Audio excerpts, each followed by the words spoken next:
welcome to all of our attendees. Thank you so much for joining us today for this conversation on reimagining business leadership in the face of adversity.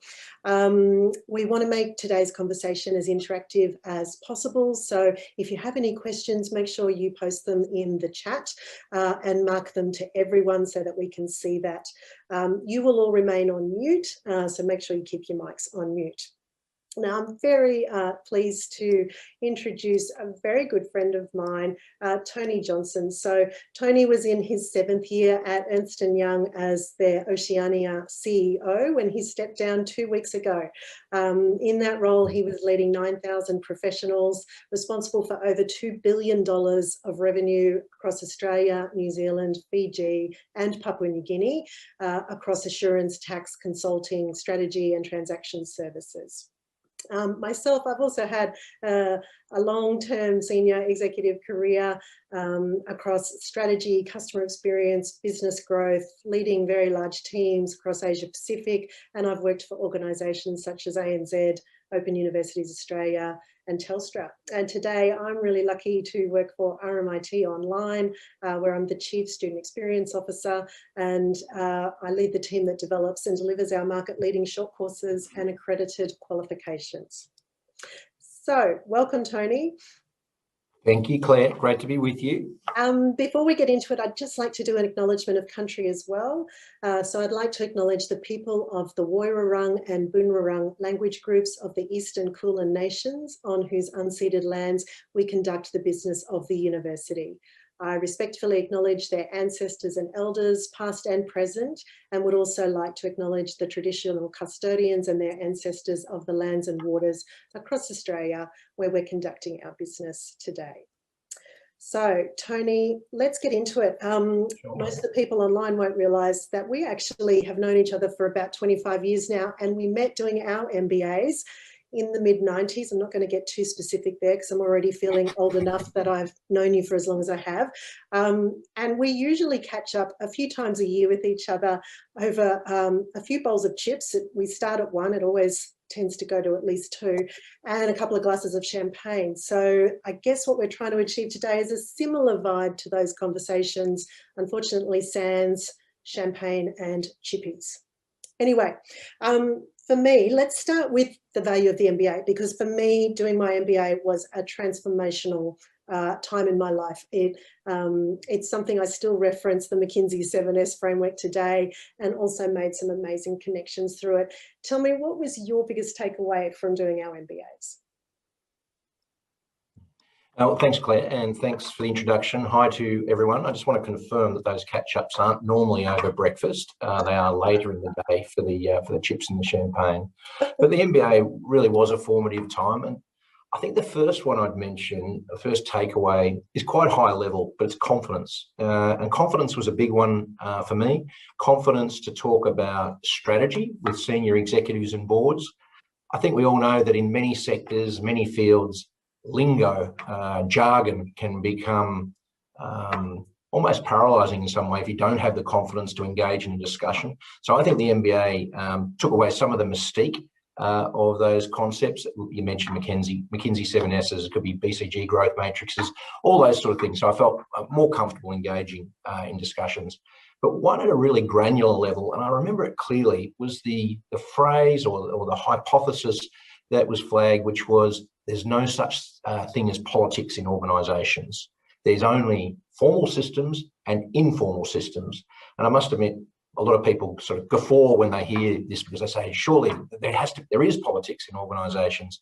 But I guess the proposition was, and one that I've shared with a lot of mentorees and people that I've coached, is to think about politics as an informal system. So you have your formal systems, informal systems, and to be an effective manager, leader in a business, you need to be able to operate and work within both those systems.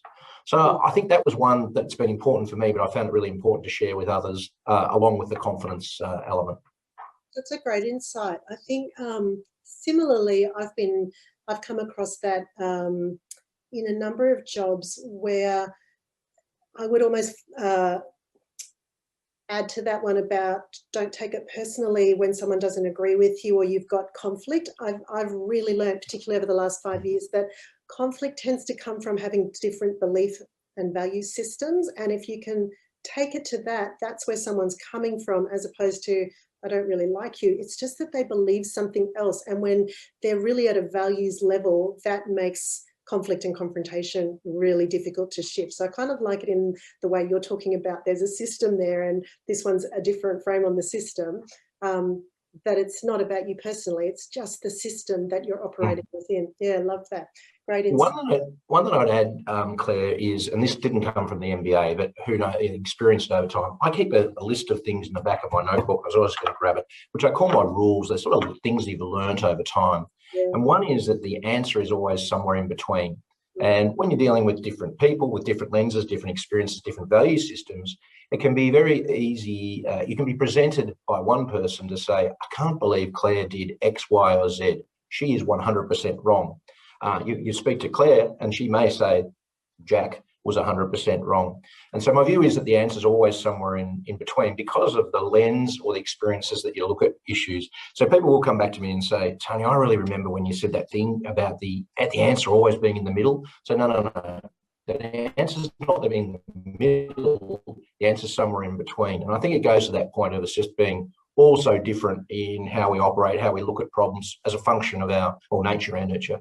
Yeah, and I see that play out when working with people, and I found it really helpful in giving feedback to people is to say, my experience of you is this, because you can't ever say someone is just one thing. It is literally just my experience of them, and your experience of them might be completely different. And I come across that quite often when leading teams, that someone's outraged and this person did this and blah, blah, blah. And to be able to sit with them and go, my experience of them is quite different. And just to try to show that it's, no one is any one thing, but we all have different experiences of them. Yeah, love that. Great.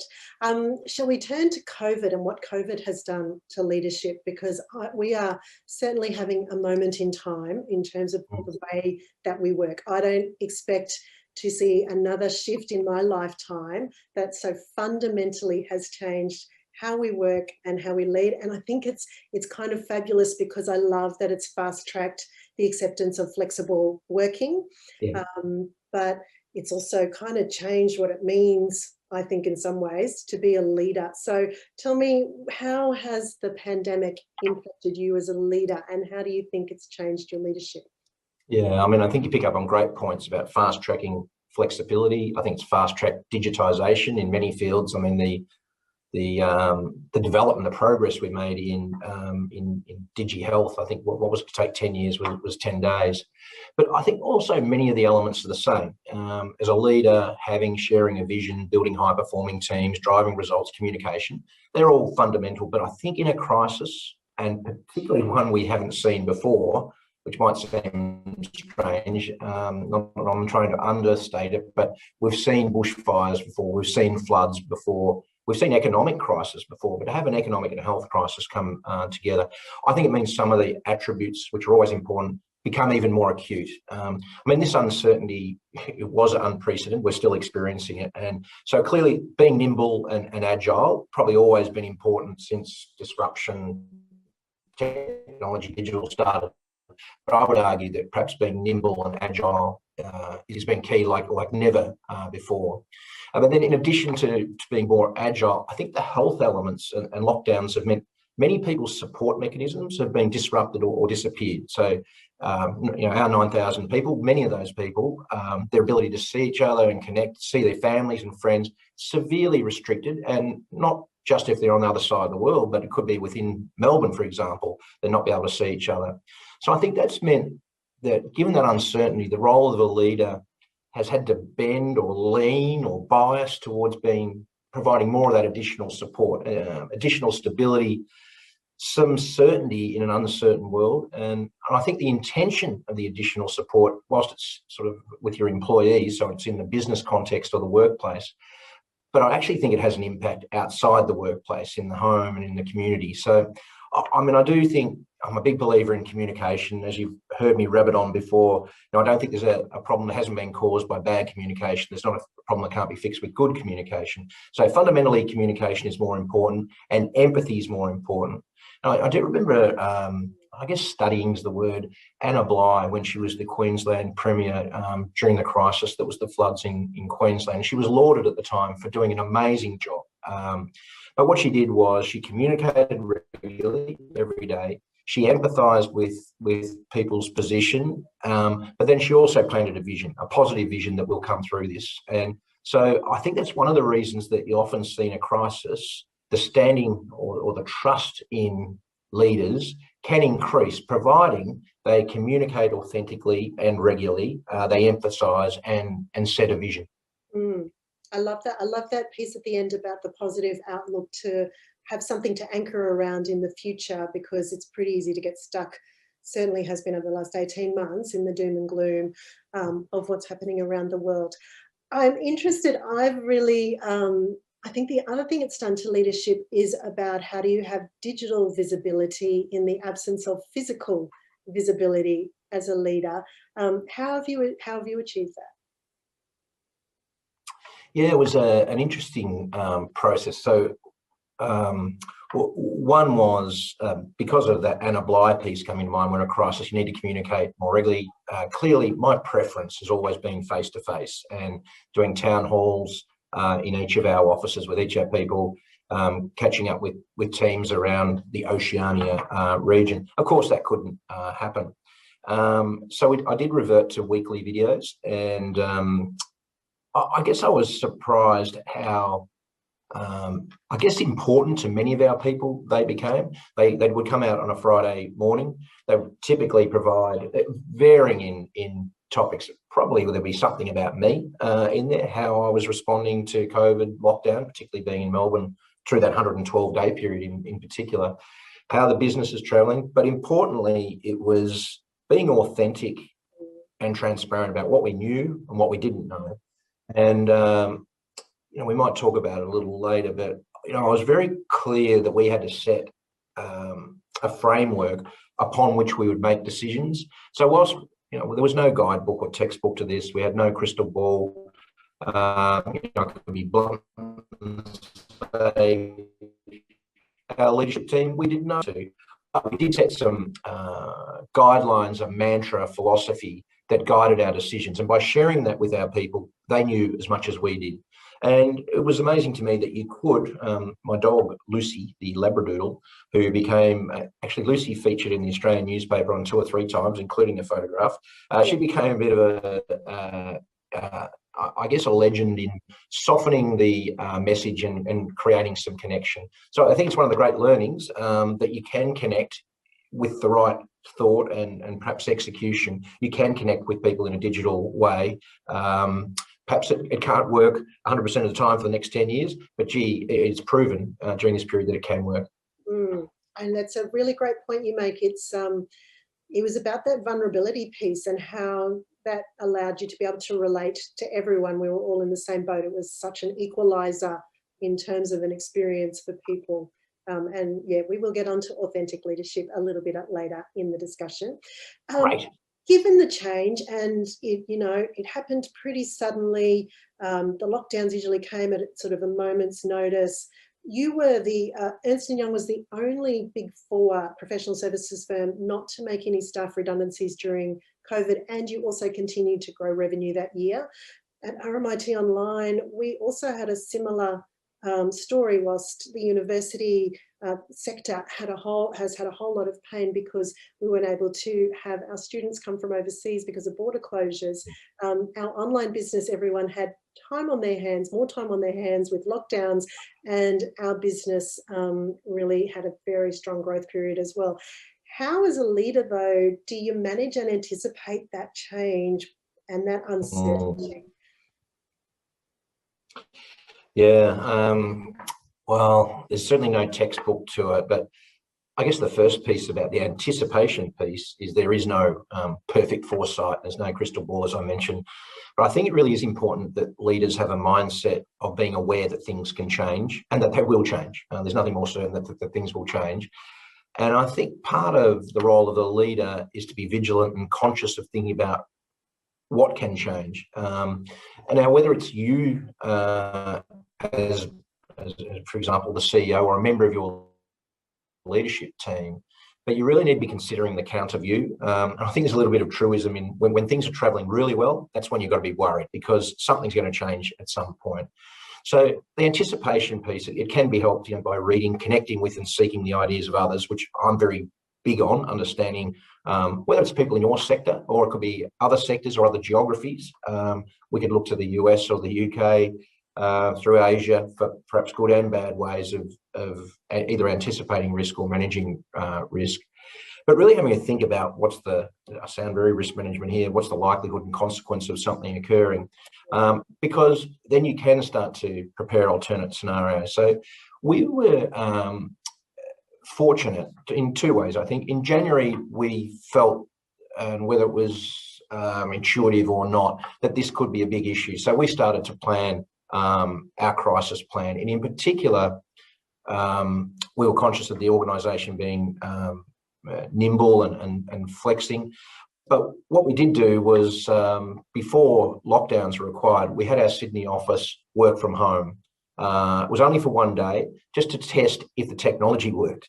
And it did. And that gave us real confidence that we, when we ultimately had to come to make the decision, when we did go about 10 days more than was earlier, and we did it right across Oceania, Australia, New Zealand, Fiji and PNG, even though it wasn't required. And it worked for our 9,000 people. So I think that was sort of of course, we couldn't have anticipated a global pandemic back in October or November, but January we got a bit of a hint of it. So I think staying abreast of things will change and getting your data points to help you there are really important. And then I'll come back to this mantra or philosophy, which probably goes to how we managed it, given that there was no textbook, etc., and we hadn't anticipated it perfectly. And ours became, and it was based on our values, but it was save lives, save jobs, and manage the business for the long term. And so that meant that our focus would be on health. Then we would do everything possible to save people's jobs. And we didn't know whether we would be able to or not. I guess the bit was, but we have to manage the business for the long term. So if we were losing money month after month after month, then clearly we were going to have to do something about that jobs piece, but we wouldn't compromise on the save lives. But we communicated that philosophy to our people, and I think it did help them, as I mentioned, with having some certainty as to how we'd go about it, that we had our best intent at heart, that it was really important for us to save people's lives and for jobs. There were many people varying people, back to perhaps our earlier remarks, as to how serious they felt the health issue were. But those with immune deficiencies or family members with immune deficiencies, it was particularly important that they were, well, not only encouraged, but expected not to be in the office, if that was the case. And I think that brought support. We listened to the issues and concerns of people, and they were wide and varied, so you definitely had to spend more time on the listening point. And where we could fix things, we would fix things. But where we couldn't, we'd say, well, sorry, we can't. It's an unknown. But just the acknowledgement that people listened to, I think was important. And look, so how do we get through this? It was a white knuckle ride, I'd say from March through to October, looking at the data every week. We told our people that we would look at the data and that would drive our decisions consistent with that framework. But it was only probably October when the white knuckle grip could come off. And that was really, we had good technology, a good diverse leadership team that drove our decision making. Our communications were regular and they were not perfectly clear, but they were intended to be teamed down through the offices, absolutely consistent in the comms. But then it was our people who were just amazing in their understanding, their flexibility, and continue to serve our clients, notwithstanding the disruption. Yeah, amazing effort. I think we will all look back on this time and just realise how extraordinary it has been and how fundamentally it's shifted us. Let's switch gears. I'm really aware of that. We could sit here and talk about this all day. Yes. Let's talk about females, women in the workplace. Common topic that really shouldn't have to be a common topic these days, but everyone's heard the stats. 18% of CEOs are females, only 14% of board chairs, 30% in board director roles. Why do you think female leadership's it's important to have females in leadership? And what do you think are the main challenges that female leaders are facing? Yeah, and I think, I've been a male champion of change and also a member of the 30% Club. And when we formed the 30% Club, or the education group of the 30% Club, board representation by women in Australia was less than 20%. Now we've got over 30%. We're wondering whether we need to change the name from the 30% to the 40% Club. That's not meant to say the job is done, because you pointed out CEOs and chair roles is still, there's a lot to be done. And I guess I find it pretty fundamental. I mean, if you, the studies show, academically would show that more diverse thought drives better answers to, in our case, that's to solve complex problems for our clients and make our workplace better. So simply, if you want better outcomes, have a diverse workplace, and that includes representation of women. It's not women for women's sake, it's women for better ideas, better outcomes, and better business. And I'm back to the 30% Club, which the premise of that is it does require representation of at least 30% of a minority group. In this case, we're talking about women, ridiculously, as you noted, in order for voices to be heard. So there are many reasons why we are where we are, including hundreds of years of history. So let's put that behind us, and we've got to fix the problem now. And representation is one of the key issues in women becoming leaders. Where are the role models to look up to? Where is the representation so I feel comfortable to be myself and perform at my best in a meeting, in a forum, in a conference? Where are the mentors and coaches to help me understand the informal systems, back to our earlier point, within an organisation that I need to be able to operate within to be effective? But then I think there's beyond the mentoring and coaching, and the key one is sponsorship. And sponsorship, typically by men, of women into key leadership roles. And that could include what's the seemingly elusive role for women, or for too many women, is to run a P&L. So I think they're really important. Sponsorship's really important. So that's sort of on the support of women. But then it's about women backing themselves and having the confidence to take the roles they've been sponsored into, in the knowledge that they've got the skills and will do a great job. And in my experience, it's absolutely true that when a job's on offer or advertised, men will look at it, and if they've got 3 of the 8 criteria for a role, they'll think that they're an absolute perfect match, and this job is meant for them. Whereas women will think, even if they've got 7 or 8 of the 8 criteria, oh, maybe I'm not up to it, I'm missing one of the points. So on many occasions, and it is many occasions, I've almost had to wrestle super talented, it's a figurative wrestle, super talented women into roles that they were super suited for, would be super successful for. And I guess I'm really proud our leadership team was equally represented by women and men. But it wasn't easy to get to that point. It did bring great outcomes, but for the reasons outlined, perhaps I'll call it the sponsorship piece, the representation, the role models, and then the willingness of women to, or the confidence of women to step forward. Both those pieces make hard, but it can be done. And as I said at the outset, we are making progress. I know we've still got a long way to go, but we are making progress. So there's my positive piece that goes on the end of it. And I couldn't agree more with the confidence and self-belief element of that. It would be, if I could wave a magic wand for every woman that I work with, and, well, who I don't work with as well in the working world, it would be to give them confidence and self-belief. It would be the single recurring issue that has come up for every woman that I mentor or coach over the last 20 years. And I just think what would be possible if we could address that. Yeah. Okay, we have 5 more minutes before we go to some of our audience questions. Tony, I'm going to ask, because I think maybe that book you have where you write your life lessons down in the back might be of quite handy here. Thinking about what advice you'd be giving to the people who are joining us for this conversation today, who might be new or emerging leaders. What advice would you give them? Yeah, well, perhaps it's apt given your current role, but the first would be learning and continue to learn. At the risk of a quick story, Claire, my first boss, so I would have been 21. He was really, really old. He was about 30. And he told me to do my CV every 6 months. So I thought this was going to be the shortest career ever at EY. But what he was suggesting was you need to do your CV every 6 months to add something to it. And adding something to your CV is clearly a proxy for learning something. So I have actually gone through the process every 6 months of not writing it down, but have I learned something in the previous 6 months? Will I learn something in the next 6 months? And if it's a no and a no, I've learned nothing in the last 6 months and in the last 6 months and can't foresee learning in the next 6 months, make a change.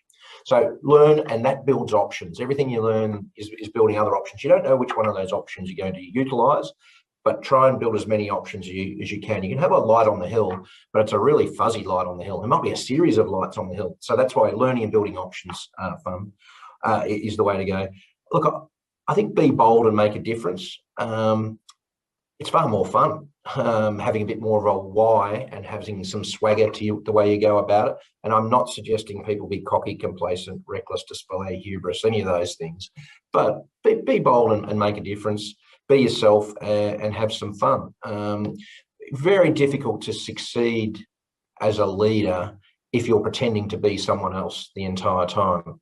Now, that doesn't mean that the day you start, you're the same person as the day you end, because the first point I mentioned was around learning and adding something into your CV. So that'd be the key ones for me, Claire.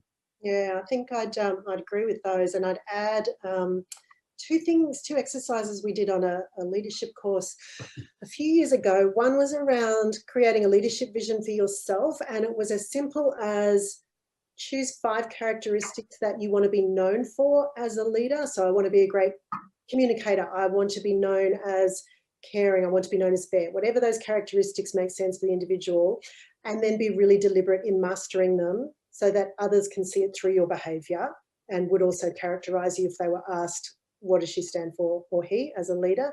And the other one, which was quite inventive but has really stayed with me, this one I did about 10 years ago, was we did a photo shoot of our leadership style, and we had to have a series of photos taken of how we represented ourselves as leaders. And it forced us to think about what that looked like visually and what that actually meant in terms of those characteristics. And I remember seeing one who really stuck out for me, one of the participants. He was in operations, and so he had his photo done in light and shade because they were often in the background and not the front with customers. And so he wanted to bring that light and shade to his role. And I thought that was just fantastically insightful. Loved it. And yeah.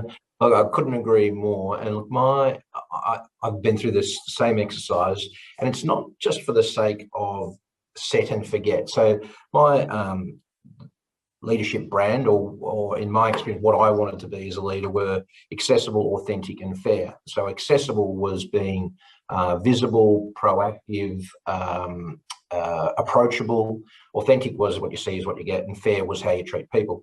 And it does become, it does become some guideposts again, and it's really helpful because the world's complex. If it was easy, we wouldn't be challenged. And so to fall back on things where I described earlier, the mantra that we took through the COVID period and continue to take through COVID, or as you just noted, understand all have different leadership brands. That's absolutely fine. It's what's important to us.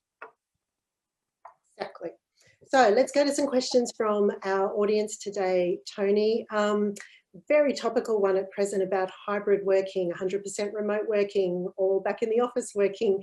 For those that are leading a larger workforce, is the way we design co-working spaces changing over the next 3 years? Do you think it's redundant that we've got all this space now sitting in buildings that may or may not be used? How is EY thinking about it, given it doesn't look like productivity has really dropped from working from home?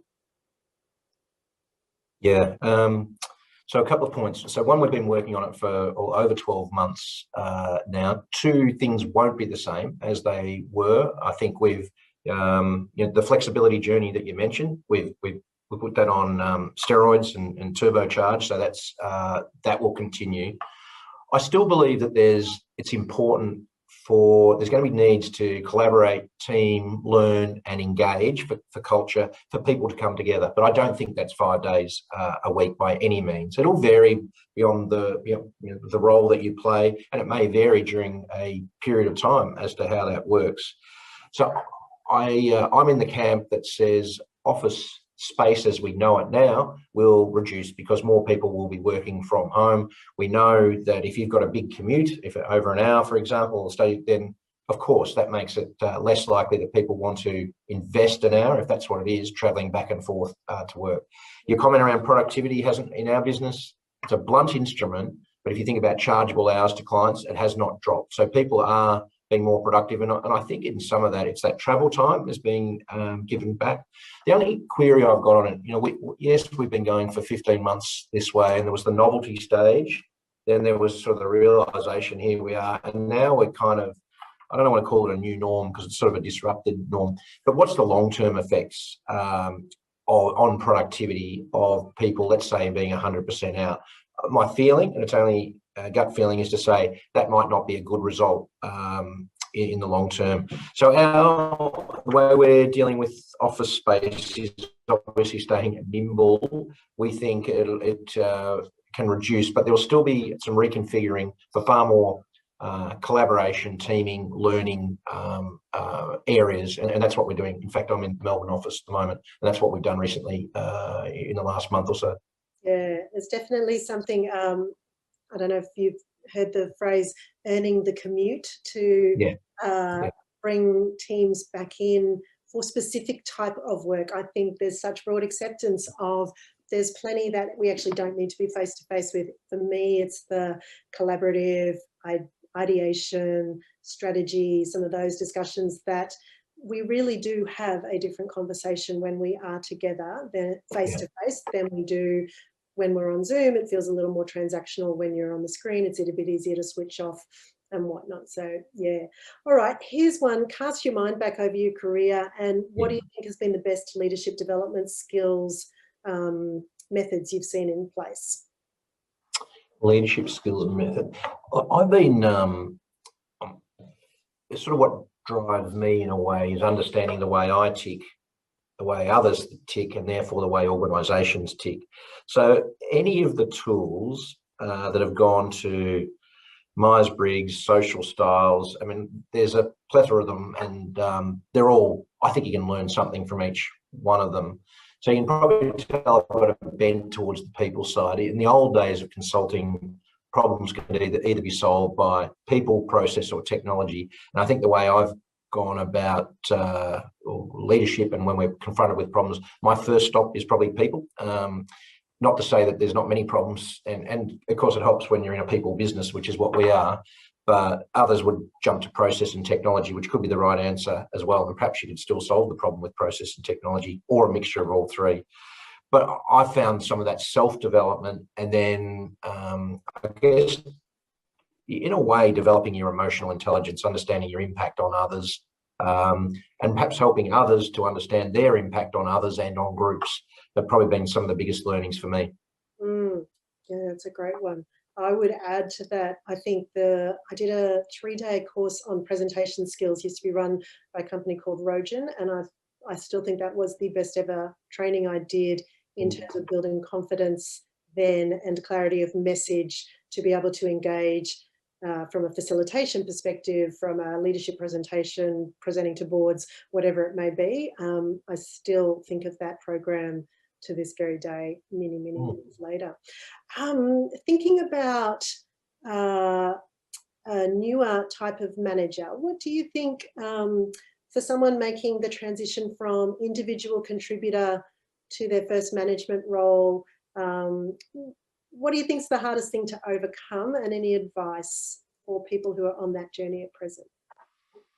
Yeah, there can be two issues, and they're perhaps the opposite of them.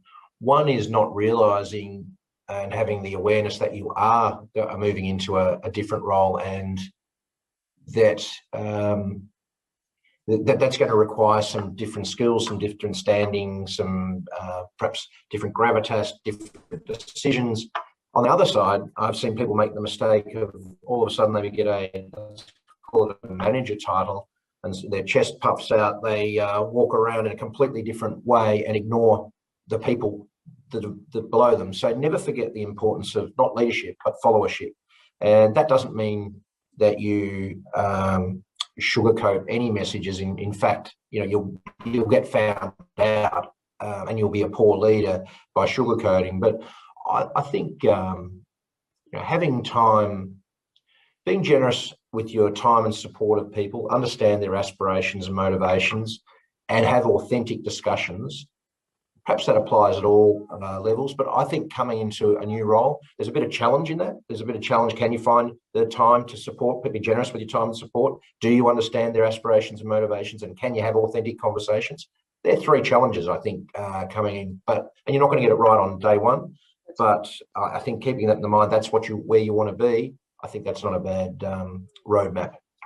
This is one of my favourite topics. There's a great book called The Leadership Pipeline. I think the author is Ram Charan. I might have the author's name incorrect, but it talks about the 6 leadership transitions you make, and the first one is from managing self to managing others, and that this is actually, they believe this is the biggest trip point for new managers, because you actually have to value the work of management as opposed to contributing as an individual specialist. And that if you don't value the work of management, you'll never make that transition. And the book's great because as you go through the 6 leadership transitions, the hypothesis is that you have to do different things at each transition to be successful. So what made you successful previously, actually doing more of it will not make you successful for your next transitions. You actually got to do different things. And so if anyone's looking for a read, it's a Bible to me. I recommend this book regularly.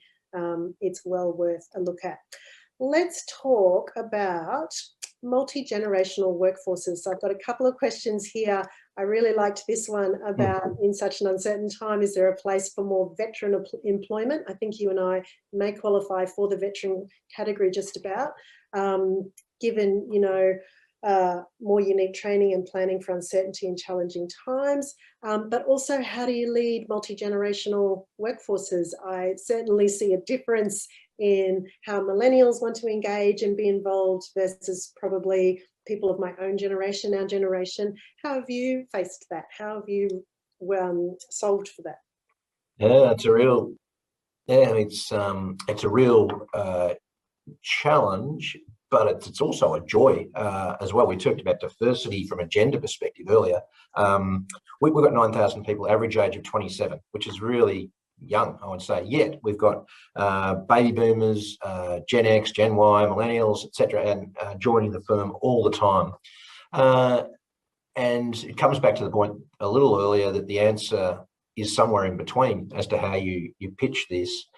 I think we've got a slight advantage perhaps in that clients continue to pull us towards being contemporary, and maybe our younger people continue to push us towards being contemporary. But there is no doubt there's differences on social issues, or the skills, digital savviness. Let me crude and say can go along with an age line as well. I think it comes back to the fundamentals. Different skills, different attributes. Your values have got to be the same. You've got to listen, engage, and really it's about integrating and blending those different demographics for the best answer. Because on any one engagement we may do for a client, and I'm just using age as an example, the best answer is going to be to have a 25-year-old, a 30-year-old, a 35-year-old, a 40, 45, 50, whatever it might be, those sort of experiences brought to the table. So investing in how teams perform, creating trust in teams is really important, so people understand what they're bringing, which is either a function of their experiences, but it will be a function of their age as well. Yeah. Tony, if you could go back to 21-year-old Tony, I mean, only 5 years ago, obviously, you're a young man. If you could go back to 21-year-old Tony, what advice would you give yourself? I don't think I've had that question. What advice would you? I think probably it would be around the balance that you need on your elements of your personal life elements of your professional life, and I'm building in, you know, whether it be health and spirituality, et cetera, in all those pieces. I'd probably be more deliberate in identifying some of those areas and be more focused on them. In my experience, you know, work has been really important. I've loved my work. I've been challenged. I've been developed. But gee, you put a lot of time into it. And then family, of course, has been really important as well. So probably I'd be more diligent on how I focused on my own fitness and health sort of piece. I think that's what I'd do. But I'm really being fortunate, Claire, that there's not something I look back on with a regret in any way. Do your CV every 6 months, keep building options, and good luck seems to come your way. So I've been really fortunate. Yeah, good one. And just one last question before I wrap up. From a leadership perspective, we've been in the game for a while now. What do you think is the biggest fundamental change in leadership from when we graduated our MBAs to now? Yeah, I mean, I think the obvious one is technology disruption, et cetera, is really clear, but I think that would be perhaps obvious, and I'll call that moving with the times, moving with the externalities, if you like. So for me as a leader, the biggest one has been the importance of purpose and the why to doing things. When I started, I won't put you in the same bracket as me, Claire, but I was very happy to be told what to do and how to do it. I had little, I'm sure, with a desire or understanding of really comprehending why was I doing it. But over the last 10 years, and you know, Simon Sinek's probably been one of the leaders in there about why, I think that's led to a lot of change and focus, and for leaders to recognise that our people, why is important, and a focus on long-term value, not short-term profit, for example, but what's the long-term value for our people, in our case, for our clients, for our community. And I kind of think that all picks up on a lot of the ESG initiatives, including sustainability. They also fit under purpose. So my recollection and view would be 10, 20 years ago, purpose wasn't front and centre. Purpose, however you want to describe it, is now front and centre. I often think that it takes us back to the many organisations that formed as mutual, so member-based organisations. Let's call it the turn of the century or earlier. I'm talking about the end of the 1900s. There were many organisations formed which were mutual, and to me, that epitomised what purpose was. So somewhere along the line, I think we lost purpose. I think purpose is back, and that's a change that has occurred in the last 20 years. Spot on. I love it. Tony, thank you so much. It has been a really lovely way to spend lunch with you today. We'll get the chippies and champs for next one. Really appreciate your time. And also thank you to everyone who has joined us on today's webinar, and great questions. I'm sorry we couldn't get to all of them. We have recorded the session and it will be sent out shortly to everybody. If you'd like to share it with anyone who wasn't able to join, please feel free to do so. And of course, if anyone is interested in learning more about leadership, jump on to our website, online.rmit.edu.au, and check out some of our short courses and degrees in this space, including our MBA.